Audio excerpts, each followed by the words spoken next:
Hello friends, টেক্সারিং online চ্যানেলে আপনাদের সকলকে জানাই স্বাগতম। আজ ইতিমধ্যেই মোদী সরকার এবং মমতা সরকারের তরফ থেকে গোটা দেশ এবং রাজ্য জুড়ে বেরিয়ে এসেছে একদম ৩৫টি বিরাট বড়সড় আপডেট। একদিকে জোর কদমে চলছে লোকসভা ভোটের প্রচার, ঠিক একই সাথে অপরদিকে আবার বাংলায় কালো টাকা সাদা করা হচ্ছে দেদার। আর এই কাণ্ডে সরাসরি জড়িত রয়েছে তৃণমূল। বিস্তারিত দিল এবার কেন্দ্রীয় গোয়েন্দা সংস্থা ইডি। আর এই খবরে যখন গোটা বঙ্গ রাজনীতি উত্তাল, ঠিক তখনই আবার রাজ্যে তৈরি হচ্ছে দ্বিতীয় সন্দেশখালী। বাংলার এই এলাকা এবার হতে চলেছে দ্বিতীয় সন্দেশখালী। বিভিন্ন তৃণমূল নেতার বিরুদ্ধে এবার বিদ্রোহের আগুন ওই এলাকায়। বিজেপির অভিজিৎ গাঙ্গুলি লক্ষ্মীর ভাণ্ডার প্রকল্প নিয়ে একদিকে আবার সরাসরি তৃণমূল নেতা মন্ত্রীদের জানোয়ার বলে ভয়ঙ্কর তোপ দেখেছেন। আর তার এই মন্তব্যে তুমুল বিতর্ক শুরু হয়েছে গোটা রাজ্য জুড়ে। একই সাথে এইদিকে আবার ভোটের আগেই মাথায় বাজ পড়তে চলেছে দেবাংশু ভট্টাচার্যের ওপর। এবার দেবাংশুর বিরুদ্ধে নির্বাচন কমিশনে নালিশ জানালো বিজেপি। দিলীপ ঘোষের মতো দেবাংশুরও প্রার্থী পদ খারিজ হতে পারে।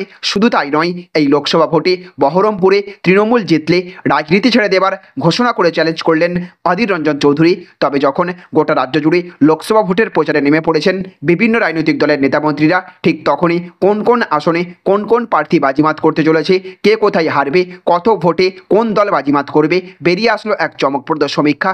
সাথে সাথে আবার বেরিয়ে আসলো খুব খারাপভাবে হারতে চলেছেন দিলীপ ঘোষ থেকে শুরু করে তাপড় এই নেতারা। ভোটের আগেই এই চাঞ্চল্যকর রেজাল্ট সমীক্ষা শুনলে আপনিও চমকে উঠতে বাধ্য। আজকের ভিডিওতে এই সমস্ত বিষয় নিয়েই থাকবে বিস্তারিত আলোচনা। আর আলোচনা শুরু করার পূর্বে প্রথমেই আমরা চোখ রাখবো আজকের অতি গুরুত্বপূর্ণ বেশ কয়েকটি তাজা হেডলাইন্সের দিকে। তো দেখুন, আজকের হেডলাইন্সে বলা হচ্ছে দ্বিতীয় সন্দেশখালী হতে যাচ্ছে বাংলার এই এলাকা। একাংশের তৃণমূল নেতার বিরুদ্ধে বিদ্রোহের আগুন। বড় ঘোষণা, ভোটের জন্য বদলে গেল পরীক্ষার তারিখ।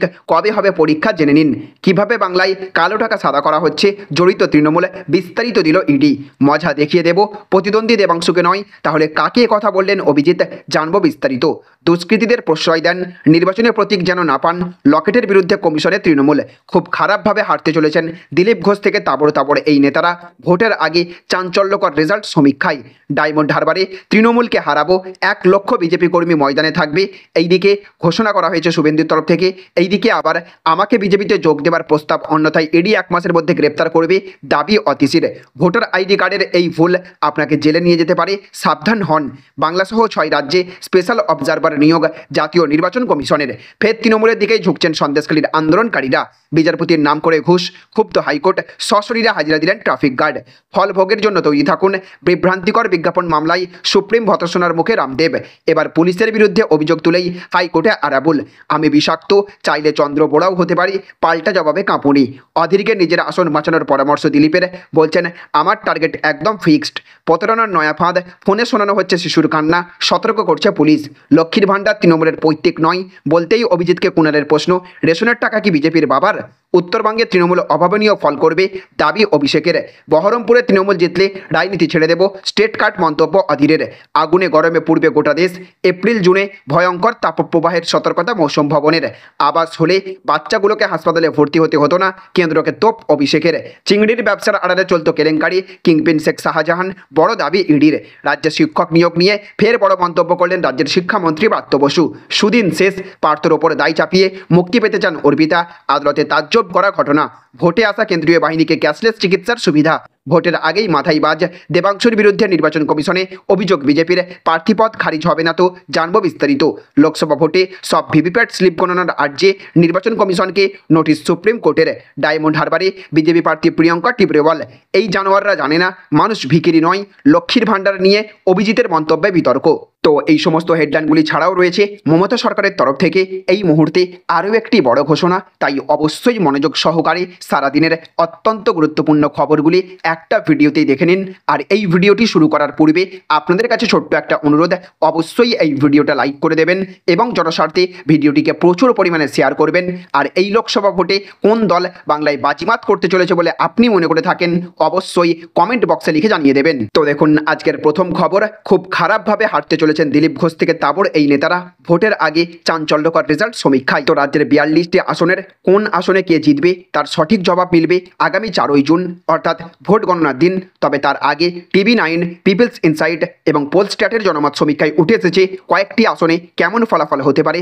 এই সমীক্ষায় জানিয়ে দেওয়া হয়েছে কোন আসনে কারা কেমন ফলাফল করতে পারেন। বিজেপি এই রাজ্যে প্রথম থেকেই ভালো ফলের ব্যাপারে আশাবাদী হয়ে রয়েছে। তৃণমূলও জমি ছাড়তে নারাজ। তাহলে সেয়ানে সেয়ানে টক্কর হতে চলেছে কি? বলা হচ্ছে এবার ইউসুফ পাঠান থেকে দিলীপ ঘোষ, মহুয়া মৈত্র সহ জনপ্রিয় নেতা নেত্রীরা হারের মুখ দেখতে পারেন। সমীক্ষায় জানানো হয়েছে মহুয়া মৈত্রর কেন্দ্র কৃষ্ণনগরে জিততে পারে বিজেপি, পরাজয়ের মুখ দেখতে পারেন মহুয়া মৈত্র।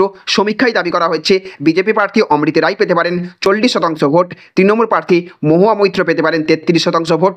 কেন্দ্র বদলে যাওয়া দিলীপ ঘোষ পরাজয়ের মুখ দেখতে পারেন বর্ধমান দুর্গাপুর কেন্দ্রে বলেই সমীক্ষায় দাবি করা হচ্ছে।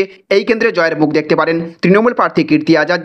সমীক্ষার দাবি অনুযায়ী দিলীপ ঘোষ পেতে পারেন 35% ভোট এবং কীর্তি আজাদ পেতে পারেন 42% ভোট। হাড্ডাহাড্ডি লড়াই হতে পারে মুর্শিদাবাদের বহরমপুর কেন্দ্রে, আর সেই হাড্ডাহাড্ডি লড়াইয়ে বিজেপি প্রার্থী নির্মল সাহা জয়লাভ করতে পারেন বলে বলা হচ্ছে জনমত সমীক্ষায়।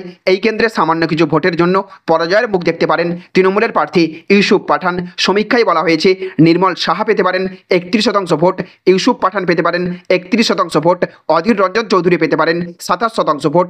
ডায়মন্ড হারবার লোকসভা কেন্দ্রে তৃতীয়বারের জন্য জয়ের মুখ দেখতে পারেন অভিষেক বন্দ্যোপাধ্যায়। এই কেন্দ্রে এখনো পর্যন্ত বিজেপির প্রার্থী ঘোষণা করা হয়নি, তবে এই কেন্দ্রে অভিষেক পেতে পারেন 57% ভোট, বিজেপি প্রার্থী পেতে পারেন 19% ভোট। তো দেখুন আজকের আরও একটি বড় খবর। এই জানোয়াররা জানে না মানুষ ভিখিরি নয়, লক্ষ্মীর ভাণ্ডার নিয়ে অভিজিতের মন্তব্যে বিতর্ক। তো বিচার ব্যবস্থা থেকে ইস্তফা দিয়ে তিনি রাজনীতিতে এসেছেন, এখনও 1 মাসও পুরো হয়নি। রাজনৈতিক আক্রমণে অভিজিৎ গঙ্গোপাধ্যায়ের শব্দচয়ন নিয়ে বিতর্ক তৈরি হতে শুরু করলো। তমলুকের প্রচারে গিয়ে অভিজিৎ গঙ্গোপাধ্যায় বলেছেন, আমি গ্রামের মধ্য দিয়ে যাওয়ার সময় দেখছিলাম ছোট ছোট কিছু বাড়ি হয়েছে, হয়তো ইটের গাঁথনি হয়েছে, বাইরে প্লাস্টারিং হয়নি, কবে কবে হবে কেউ জানে না। মানুষের এই শ্রমের দ্বারা উপার্জিত অর্থে ছোট্ট বাড়ি করা, একটা সংসার তৈরি করা, এসবের ওই চোর ছাঁচররা কোনো মূল্য দেয় না। এরপরে তিনি বলেছেন, শুধু আপনাদের বলবে 1000 টাকা দিয়ে দিচ্ছে লক্ষ্মীর ভাণ্ডারে, 1200 টাকা দিয়ে দিচ্ছে। এই জানোয়াররা এটা জানে না মানুষ ভিখিরি নয়। যে টাকা তোমরা দিচ্ছ লক্ষ্মীর ভাণ্ডারের নামে তা তোমাদের পৈতৃক সম্পত্তি নয়, এটা সরকারের উপার্জন করা করের টাকা, যা সারা ভারত থেকে এসেছে। এটা মমতা বন্দ্যোপাধ্যায়ের টাকা নয়। তোমরা এই জন্য কোনো কৃতিত্বে দাবি করতে পারো না। যদিও লক্ষ্মীর ভাণ্ডার রাজ্য সরকারের প্রকল্প, মমতা বন্দ্যোপাধ্যায় এবং তার দল তৃণমূল এই নির্বাচনে এই প্রকল্পের বাস্তবায়নকে বড় হাতিয়ার করেছে। এখন জানোয়ার বলতে অভিজিৎ বাবু কাকে বোঝাতে চেয়েছেন উনিই তা বলতে পারবেন। তো দেখুন আজকের আরও একটি বড় খবর। ভোটের আগেই মাথায় বাজ, দেবাংশুর বিরুদ্ধে নির্বাচন কমিশনে অভিযোগ বিজেপির প্রার্থী পদ খারিজ হবে না তো। 24-এর লোকসভা নির্বাচনে একাধিক নতুন মুখকে টিকিট দিয়েছে তৃণমূল কংগ্রেস। তাদের মধ্যে অন্যতম হলেন যুবনেতা দেবাংশু ভট্টাচার্য। তমলুকের মতো হাই ভোল্টেজ কেন্দ্র থেকে তাকে দাঁড় করিয়েছে জোড়াফুল শিবিরে। তবে এবার তার বিরুদ্ধে নির্বাচন কমিশনের কাছে নালিশ জানালো বিজেপি। দিন কয়েক আগে বসিরহাটের পদ্মপ্রার্থী রেখা পাত্রর স্বাস্থ্যসাথী কার্ডের তথ্য সমাজ মাধ্যমে শেয়ার করেছিলেন দেবাংশু। বিজেপি প্রার্থীও মমতা বন্দ্যোপাধ্যায়ের উন্নয়নের স্বাদ পেয়েছেন এখনও মন্তব্য করেছেন তিনি। এইদিকে তৃণমূল প্রার্থীর এই পোস্টের সৌজন্যে ফাঁস হয়ে যায় রেখার ব্যাংক ডিটেলস সহ বেশ কিছু ব্যক্তিগত তথ্য। তা নিয়ে সরব হয় বিজেপি শিবির। এবার এই নিয়ে নির্বাচন কমিশনের কাছে চিঠি দিলেন বিজেপির সর্বভারতীয় সাধারণ সম্পাদক অরুণ সিং এবং হরদীপ সিং পুরী। কমিশনকে দেওয়া সেই চিঠির মাধ্যমে বলা হয়েছে একজন ব্যক্তির অত্যন্ত ব্যক্তিগত তথ্য ফাঁস করা হয়েছে। প্রকল্পের কারণে রাজ্য সরকারের কাছে এই তথ্য দিয়েছিলেন রেখা। শুধুমাত্র রাজ্য সরকারের কাছে সেই তথ্য থাকা সম্ভব, তবে পশ্চিমবঙ্গের তৃণমূল সরকার সেই তথ্য রাজনৈতিক কারণে ফাঁস করেছে বলে অভিযোগ করেছেন তারা। বিজেপির আশঙ্কা রাজ্যের সকল উপভোক্তার তথ্য এভাবেই তৃণমূলের কাছে চলে গিয়েছে। গেরুয়া শিবিরের অভিযোগ এর মাধ্যমে ডিজিটাল পার্সোনাল ডেটা প্রোটেকশন আইন লঙ্ঘিত হয়েছে। যদি ডেটা প্রোটেকশন বোর্ড চাই তাহলে এর জন্য জরিমানাও করতে পারে। এখানেই না থেমে বিজেপি বলে কারোর ব্যক্তিগত তথ্য এভাবে ফাঁস করা যায় না। কিভাবে সেই তথ্য ফাঁস হয়েছে তা রাজ্যের মুখ্য সচিবের কাছ থেকে জানতে চাওয়া হোক। পাশাপাশি উচ্চ পর্যায়ের কমিটি বানিয়ে বিষয়টি তদন্তের দাবিও জানানো হয়েছে। সেই সঙ্গেই তৃণমূল কংগ্রেস এবং দেবাংশুর এক্স হ্যান্ডেল সাসপেন্ড করার কথাও বলেছে বিজেপি শিবিরে। তো দেখুন আজকের আরও একটি বড় খবর। বহরমপুরে তৃণমূল জিতলে রাজনীতি ছেড়ে দেব, স্টেট কাট মন্তব্য অধীরের। তো রাজ্য রাজনীতিতে মমতা অধীর বিবাদ সকলের জানা। জাতীয় স্তরে বিজেপির বিরুদ্ধে বিরোধী জোট ইন্ডিয়া তৈরি হয়েছে ঠিকই, বঙ্গে তার কোনো প্রভাব পড়েনি। কারণ 2024-এর লোকসভা ভোটে বহরমপুর দখলে এবার সুপ্রিমো মমতা বন্দ্যোপাধ্যায় পাঠিয়েছেন প্রাক্তন ক্রিকেটার ইউসুফ পাঠানকে। তবে এতেও যে 5 বারের সাংসদ অধীর চৌধুরী দমানো যাবে না সে কথা সদর্পে নিজেই জানিয়ে দিলেন তিনি। তৃণমূল কংগ্রেসকে কার্যত খোলাখুলি চ্যালেঞ্জ ছুড়লেন বহরমপুর লোকসভা কেন্দ্রের কংগ্রেস প্রার্থী অধীর রঞ্জন চৌধুরী। তিনি বলেছেন বহরমপুরে তৃণমূল জিতলে রাজনীতি ছেড়ে দেব। এদিকে আবার আজকের আরও একটি বড় খবর। দ্বিতীয় সন্দেশখালী হতে চলেছে বাংলার এই এলাকা। একাংশের টিএমসি নেতার বিরুদ্ধে বিদ্রোহের আগুন। তো সন্দেশখালীর মতোই জমি হাঙ্গরদের গ্রাসে মিনাখাও সন্দেশখালীর পার্শ্ববর্তী এই এলাকাটিতেও এবার বিক্ষোভ প্রতিবাদ দানা বাঁধছে। পাশের সন্দেশখালীতে শাহজাহান রাজের অবসান হতে দেখেই প্রতিবাদে সুর চড়াচ্ছে যাচ্ছে উত্তর চব্বিশ পরগনার এই প্রান্তও দিনের পর দিন ধরে এলাকায় কার্যত লুটোতরাজ দাদাগিরি চালিয়ে যাচ্ছে তৃণমূল নেতা এবং তার সাঙ্গপাঙ্গরা। এমনই অভিযোগে বিক্ষোভের আগুন জ্বলছে মিনাখাতেও। সন্দেশখালীর বাঘ এখন জেলে, শেখ শাহজাহান ঘনিষ্ঠ উত্তম সর্দার, শিবু হাজরারা এখন শ্রীঘরে। এবার সন্দেশখালীর মতোই বিচার চেয়ে পথে মিনাখাও, সেখানেও ওই একই কায়দায় জমি দখলের অভিযোগ।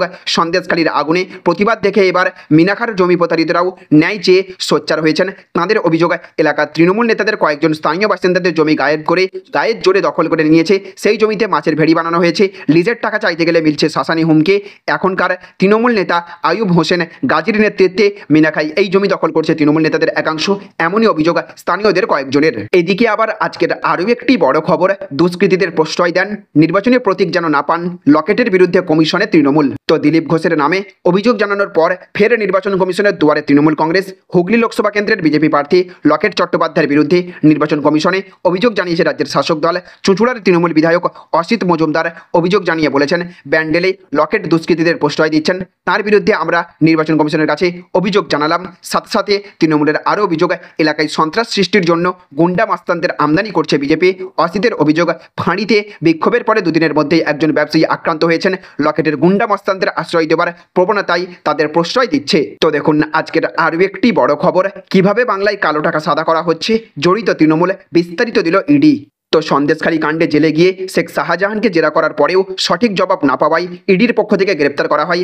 এবার আদালতে পেশ করার পর ইডির আইনজীবীরা ডিটেলস তুলে ধরলেন। ইডির আইনজীবীরা আদালতে স্পষ্টভাবে জানান, আদিবাসীদের জমি কেড়ে নেওয়া হয়েছিল, জমি এবং মাছের ভেড়ি কেড়ে নেওয়া হয়েছিল।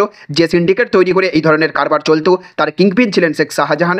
এছাড়াও কালো টাকাকে কীভাবে সাদা বানানো হতো তাও জানিয়েছেন ইডি অফিসাররা। সন্দেশখালীর প্রসঙ্গে তারা বলেছেন, নিজেদের লোককে ভেড়ির মালিক বানিয়ে তাদের থেকে চিংড়ি মাছ কেনাবেচা করা হতো, আর পুরো বিষয়টাই নগদ টাকায় হতো। একটি সংস্থার মাধ্যমে নগদ টাকা ব্যাংক অ্যাকাউন্টে ঢোকানো হতো, আর এইভাবেই কালো টাকাকে সাদা করা হতো বলে ইডির আইনজীবী দাবি করেছেন। সেই সংস্থার নামও আদালতে জানানো হয়েছে। শেখ শাহজাহানকে হেফাজতে নেওয়ার জন্য দাবি জানানো হয় ইডির তরফে।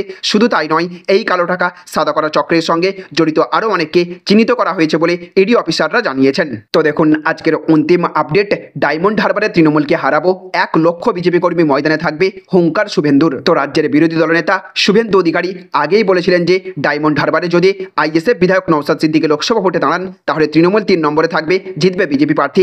যদিও ডায়মন্ড হারবার লোকসভা কেন্দ্রে অভিষেক বন্দ্যোপাধ্যায়ের বিরুদ্ধে নওশাদ সিদ্দিকী ভোটে লড়বেন কিনা তা এখনও চূড়ান্ত হয়নি। তবে ডায়মন্ড হারবার কেন্দ্রে বিজেপির পক্ষ থেকে এখনও প্রার্থী ঘোষণা করা না হলেও তৃণমূল প্রার্থীকে পরাজিত করার বিষয়ে রীতিমতো হুঙ্কার দিলেন শুভেন্দু অধিকারী।